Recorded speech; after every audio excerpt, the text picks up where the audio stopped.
National Urdu primary school جوگیشوری جماعت چہارم۔ مضمون ماحول کا مطالعہ نمبر 1۔ عنوان اجتماعی زندگی کے لیے نظم و نسق۔ بچوں، نظم و نسق یعنی انتظام کرنا، بندوبست کرنا۔ بتائیے تو بھلا۔ بچوں دیکھیے، یہ جو تصویر ہے، اس تصویر میں یہ جو آپ کو بچے نظر آ رہے ہیں، ان بچوں کا نام ہے نسیمہ، تسنیم اور ناظمہ۔ بچوں، یہ ان بچوں کے والدین ہیں۔ تو بچوں، ان تینوں بچوں کے والدین نے طے کیا کہ وہ گرما کی تعطیلات میں تفریح کے لیے جائیں گے۔ اور بچوں، تفریح کے لیے جانے کے لیے ان کے والدین نے خاص گاڑی کا انتظام بھی کیا۔ تو بچوں، جس روز تفریح کے لیے جانا تھا تو سبھی لوگ صبح کافی دیر تک گاڑی کا راستہ دیکھتے رہے، لیکن گاڑی آئی ہی نہیں۔ جب یہ لوگوں نے فون کیا تو معلوم ہوا کہ گاڑی کے ڈرائیور کو یہ پتہ ہی نہیں کہ سب لوگ کہاں جمع ہوئے ہیں۔ پھر معلوم ہونے پر گاڑی آئی اور پھر تمام لوگ گاڑی میں بیٹھ کر روانہ ہو گئے۔ تو بچوں، یہ جو تفریح میں بد نظمی ہوئی تو وہ کس وجہ سے ہوئی؟ تو بچوں، وہ اس وجہ سے ہوئی کیونکہ ان کا جو نظم و نسق تھا تفریح پہ جانے کا، وہ صحیح نہیں تھا۔ یعنی انہوں نے جو بندوبست کیا تھا، جو انتظام کیا تھا، وہ صحیح نہیں تھا۔ تو بچوں، آج اس سبق میں ہم دیکھیں گے اجتماعی زندگی کے لیے نظم و نسق، یعنی ہمیں اجتماعی زندگی گزارنے کے لیے کس طرح انتظام کرنا چاہیے تاکہ ہماری اجتماعی زندگی اچھے سے گزرے۔ نظم و نسق یعنی انتظام کرنا یا بندوبست کرنا۔ بچوں، ہمیں کسی بھی کام کو اگر کرنا ہے یا انجام دینا ہے تو وہ کام ہم کس طرح کریں گے، کب کریں گے، اس کا خاکہ تیار کرنا ہی نظم و نسق کی پہلی سیڑھی ہے۔ بچوں، اگر ہم کام دوسروں کے ساتھ مل کر کرنے والے ہیں تو ہمارا تیار کردہ خاکہ بہت ہی باریک بینی سے بنا ہوا اور درست ہونا چاہیے، اور یہ بھی طے ہونا چاہیے کہ کس انسان کو کیا کام کرنا ہے۔ اب وہ کام کس طرح انجام دیا جائے، یہ ہر فرد کو اپنے طور پر طے کرنا ہوگا۔ اور بچوں، کام کرنے والوں میں تال میل بھی ہونا چاہیے تاکہ کام صحیح طریقے سے انجام ہو۔ بچوں، اگر دیا ہوا کام ہر فرد ٹھیک طریقے سے کرے گا تو وہ کام جو ہے وہ کامیاب ہوگا۔ تو دیا ہوا کام ہر فرد ٹھیک طرح سے کر رہا ہے یا نہیں کر رہا، اس پر بھی نظر رکھنی پڑتی ہے۔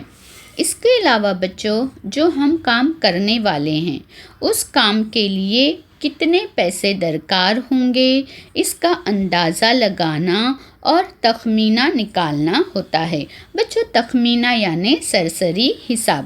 بچوں، اگر ہم تمام کام منصوبہ بند طریقے سے کرتے ہیں تو وہ کام مکمل ہوتا ہے، لیکن اگر ہم کام میں کچھ بھی غلطی کرتے ہیں یا کسی ایک نے بھی غلطی کی یا کاہلی کرے تو وہ کام اچھی طرح پورا نہیں ہوتا۔ یعنی کام کی کامیابی کا انحصار بچوں منصوبہ بندی اور نظم و نسق پر منحصر ہوتا ہے۔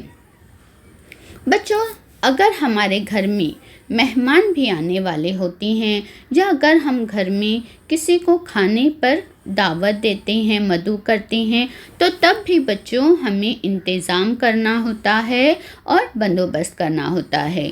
یعنی کتنے مہمان آئیں گے اور ان مہمانوں کو کھانے میں کون سے ہم پکوان بنائیں گے، یہ سب ہم طے کرتے ہیں۔ بچوں، جو ہم پکوان بنانے والے ہیں اس کے لیے کیا سامان درکار ہوگا اور وہ سب سامان گھر پہ موجود ہے یا نہیں، یہ بھی ہمیں دیکھنا ہوتا ہے یا ہمیں خرید کے لانا ہے۔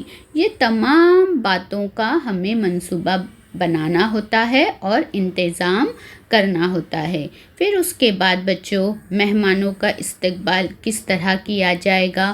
بچوں ایسی کئی باتیں ہیں جو ہمارے والدین باریک بینی سے طے کرتے ہیں، اور پھر اگر طے شدہ کام انجام صحیح طریقے سے دیا جائے تو بچوں ہماری تقریب کامیاب ہوتی ہے۔ لیکن اگر پروگرام بناتے وقت اگر ہم کوئی بات بھول جائیں یا ہمارا ایک آدھ کام بچوں ادھورا رہ جائے تو ہماری تقریب میں بد نظمی پیدا ہو جاتی ہے۔ یعنی بچوں سوچئے کتنی چھوٹی سی بات ہے کہ ہمارے گھر میں مہمان آنے والے ہیں، لیکن اس کے لیے بھی ہمیں منصوبہ بنانا ہوتا ہے اور انتظام کرنا ہوتا ہے، کیونکہ اگر ہم صحیح طریقے سے نظم و نسق سے تمام کام انجام دیتے ہیں تو ہمیں ہمارے کام میں کامیابی ملتی ہے۔ تو بچوں ایسی چھوٹی چھوٹی تقریبات میں بھی اگر نظم و نسق اتنی اہمیت رکھتی ہے تو اسکول، گاؤں، ضلع، ریاست اور ملک کا نظام چلانے کے لیے نظم و نسق کی کتنی بڑی اہمیت ہے، یہ ہمیں سوچنا چاہیے بچوں، کیونکہ اگر ہمارا نظم و نسق صحیح ہے تو ہر کام جو ہے وہ کامیابی سے انجام پاتا ہے۔ بچوں یہاں تک کہ ہمیں پڑھائی کی بھی منصوبہ بندی کرنی چاہیے، کیونکہ اگر منصوبہ بند طریقے سے پڑھا جائے تو ہماری پڑھائی اچھی طرح ہو پاتی ہے۔ تو بچوں سب سے پہلے ہمیں روزانہ کی جو پڑھائی ہے اس کا وقت مقرر کرنا چاہیے، اور وقت مقرر کرنے کے بعد بچوں اس پر سختی سے عمل کرنا چاہیے، اور ہر ہفتے پڑھائی کے لیے جو کام کرنا ہے، جو مضمون ہمیں پڑھنا ہے، اس کی فہرست ہمیں پہلے سے ہی بنا لینا چاہیے۔ بچوں فہرست میں جو کام ہم نے طے کیے ہیں، جو مضامین ہم نے طے کیے ہیں، تو طے شدہ منصوبے کے مطابق ہی ہمیں اس پر عمل کرنا چاہیے، اور ہر مضمون کی پڑھائی کے لیے بچوں کافی وقت رکھنا چاہیے تاکہ ہمارے تمام ہی مضامین اچھے سے پورے ہو سکیں۔ بچوں جو مشکل مضامین ہیں، جو مشکل مضمون ہیں، اس کی پڑھائی کی طرف ذرا بھی لاپرواہی نہیں برتنی چاہیے، بلکہ جو مشکل مضامین ہیں اس کا مطالعہ ہمیں پہلے سے کر لینا چاہیے۔ اگر بچوں ہمیں خالی وقت ملتا ہے تو اس وقت کا بھی جو استعمال ہے ہمیں پڑھائی کے لیے کرنا چاہیے۔ اس کے علاوہ بچوں کھیل ہے، یعنی کھیل کھیلنا، ٹی وی دیکھنا، سونا، آرام کرنا، ان تمام کے لیے بھی بچوں وقت مقرر کرنا چاہیے، اور ان مشغلوں کو صرف اتنا ہی وقت دینا چاہیے جو ہم نے ان کے لیے مقرر کیا ہوا ہے۔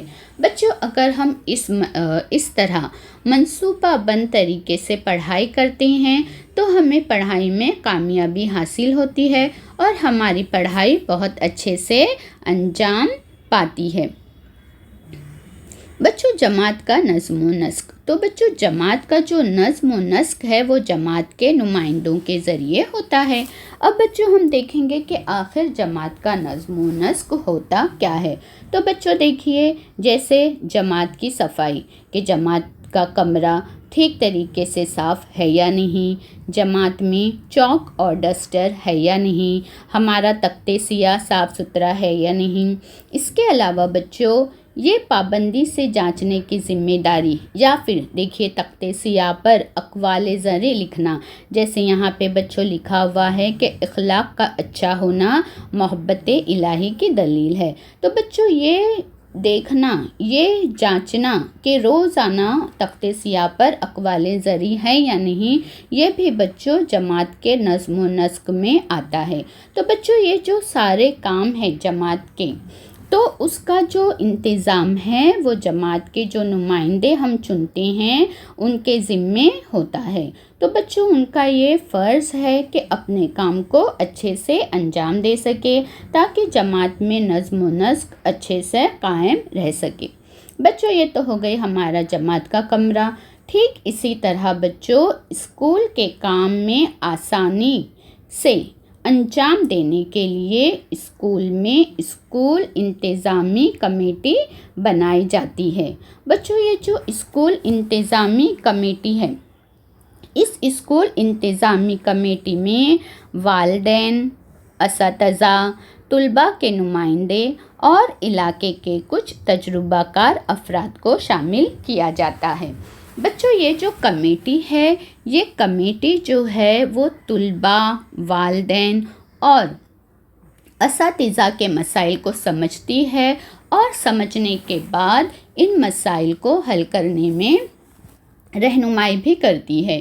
اس کے علاوہ بچوں اسکول کی ترقی کے لیے منصوبوں کی سفارش کرنا بھی اسکول انتظامی کمیٹی انجام دیتی ہے۔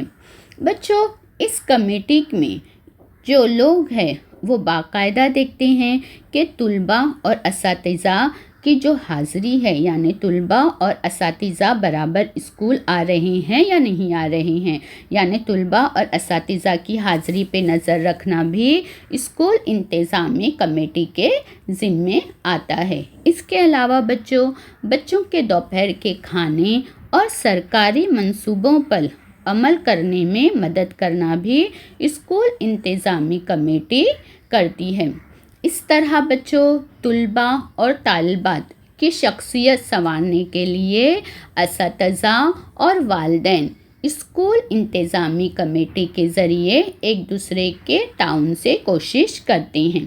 بچوں اس طریقے سے جماعت کی کمیٹی، ایک تو جماعت کا نظم و نسق اور اسکول انتظامی کمیٹی کے نظم و نسق کی وجہ سے اسکول کو بہت اچھے سے چلایا جا سکتا ہے اور اسکول کی فلاح و بہبودی اور ترقی کے کام انجام دیے جاتے ہیں۔ بتائیے تو بھلا۔ اچھا بچوں اکثر ہم نے راستوں پر حادثات کو ہوتے ہوئے دیکھا ہے، تو بچوں آخر راستوں پر حادثات کیوں ہوتی ہیں؟ تو بچوں اگر ہم آمد و رفت کے جو قوانین ہیں اس پر پابندی سے عمل نہیں کریں گے تو راستوں پر اس طرح کے حادثات ہوتے ہیں۔ اب بچوں آمد و رفت کے قوانین کیا ہے؟ تو بچوں جب بھی ہم راستہ پار کرتے ہیں تو ہمیں یہ جو کالا اور سفید جو پٹا ہے جسے زیبرا کراسنگ کہتے ہیں اس پر سے پار کرنا چاہیے۔ اس کے علاوہ جو گاڑی کی رفتار ہے وہ بہت ہی دھیمی سے چلانا چاہیے، گاڑی کو بہت زیادہ تیز رفتار سے راستوں پر گاڑی نہیں چلانی چاہیے۔ اور جو سگنل ہے بچوں، جو سگنل ہوتے ہیں اس سگنل کو دیکھتے ہوئے گاڑی کی رفتار کم کرنی چاہیے اور بڑھانا چاہیے۔ اگر سگنل لال ہے تو ہمیں رک جانا چاہیے، اگر سگنل جو ہے وہ اورینج ہے تو گاڑی کی رفتار دھیمی کرنا چاہیے، اور اگر گرین ہے تو ہمیں گاڑی چلا کے لے جانا چاہیے۔ بچوں اسی طرح جب ہم راستہ پار کرتے ہیں تو آپ دیکھتے ہوگے کہ سگنل پہ گرین جو ہے انسان نظر آتے ہیں بنے ہوئے، جو گرین کلر کا شیڈو نظر آتا ہے، تو اگر وہ ہے تبھی ہمیں راستہ پار کرنا چاہیے۔ تو بچوں یہ آمد و رفت کے قوانین ہیں جس کی ہمیں پابندی سے عمل کرنا چاہیے تاکہ ہم راستوں پر ہونے والے حادثات سے محفوظ رہ سکیں۔ قوانین کی پابندی۔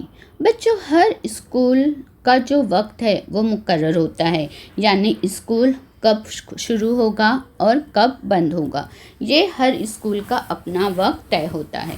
اگر بچوں اسکول کے کھلنے اور بند ہونے کا وقت مقرر نہ ہوتا تو کیا ہوتا؟ بچوں کوئی کبھی بھی اسکول میں آتا اور اسکول سے چلا جاتا۔ اسی لیے بچوں اسکول کا جو وقت ہے وہ مقرر ہوتا ہے، یعنی اسکول ہمیشہ مقرر وقت پر ہی شروع ہوتے ہیں اور اپنے مقررہ وقت پہ بند ہو جاتے ہیں۔ اس کے علاوہ بچوں تمام اسکولوں میں نظام الاوقات ہوتا ہے اور اسی نظام الاوقات کی مدد سے جو ہے وہ مضمون کی پڑھائی کی جاتی ہے۔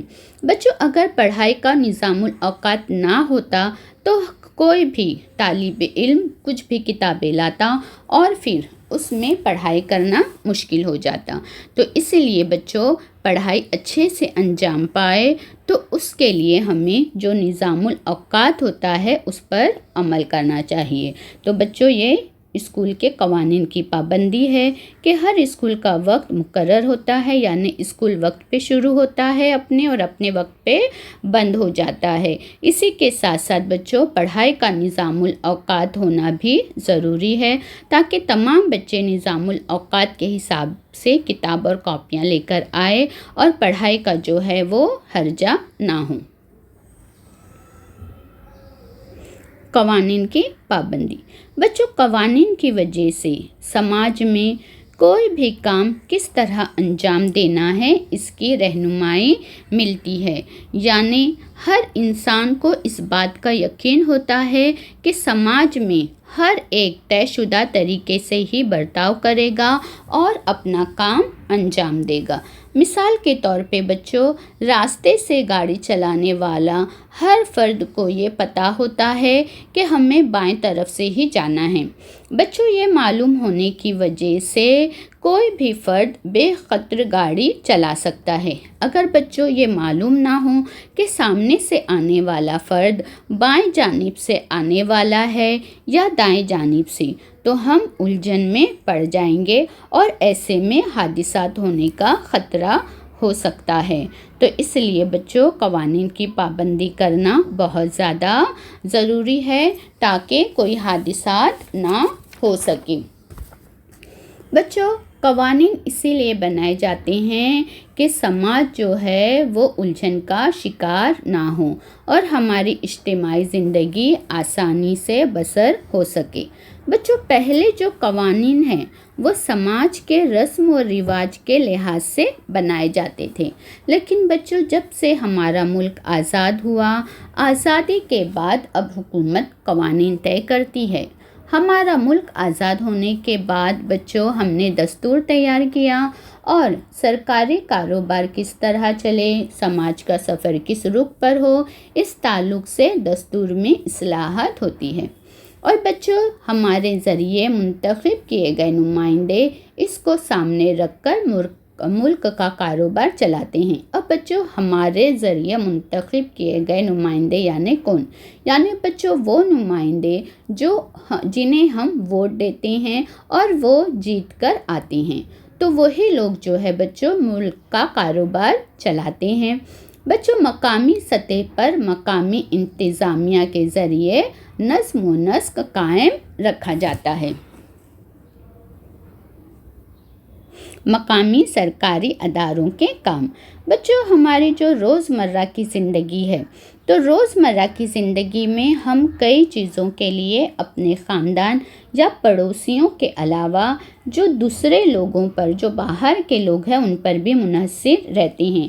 جیسے بچوں پانی کی ضرورت، یعنی ہمیں پینے، صفائی، زراعت اور جانوروں کے لیے بھی پانی کی ضرورت ہوتی ہے۔ اس کے علاوہ بچوں اگر ہمارے علاقے میں جو کچرا ہے وہ جمع ہو جائے تو اس سے روزانہ صاف کرنا بھی ضروری ہوتا ہے۔ تو بچوں یہ جو کام ہیں، ان کاموں کو انجام دینے کے لیے سرکاری ادارے ہوتے ہیں جو یہ کام پورا کرتے ہیں۔ اس کے علاوہ بچوں راستے بنانا، ٹھیک ہے، یعنی اب یہ جو سرکاری ادارے ہیں ان کے ذمے اور کیا کام ہیں؟ تو بچوں دیکھیے، راستے بنانا اور ان راستوں پر کافی تعداد میں جو ہے وہ لائٹ لگانا۔ اس کے علاوہ بچوں اسکول، دواخانے اور عوامی باغ وغیرہ بھی یہ جو ہماری ضرورتیں ہیں ان کا انتظام کرنا، ان ضرورتوں کو پورا کرنے کی ذمہ داری بھی علاقے کے مقامی سرکاری اداروں پر ہوتی ہے۔ اب بچوں یہ بھی جو سرکاری ادارے کے لوگ ہیں وہ بھی ہمارے ہی ذریعے منتخب کیے گئے نمائندے ہیں جنہیں ہم ووٹ کے ذریعے چن کر لاتے ہیں اور وہ ہمارا تمام کام جو ہے وہ کرتے ہیں۔ تو بچوں اس طرح آج ہم نے اجتماعی زندگی کے لیے نظم و نسق کی کیا ضرورت ہے وہ ہم نے سیکھا۔ شکریہ۔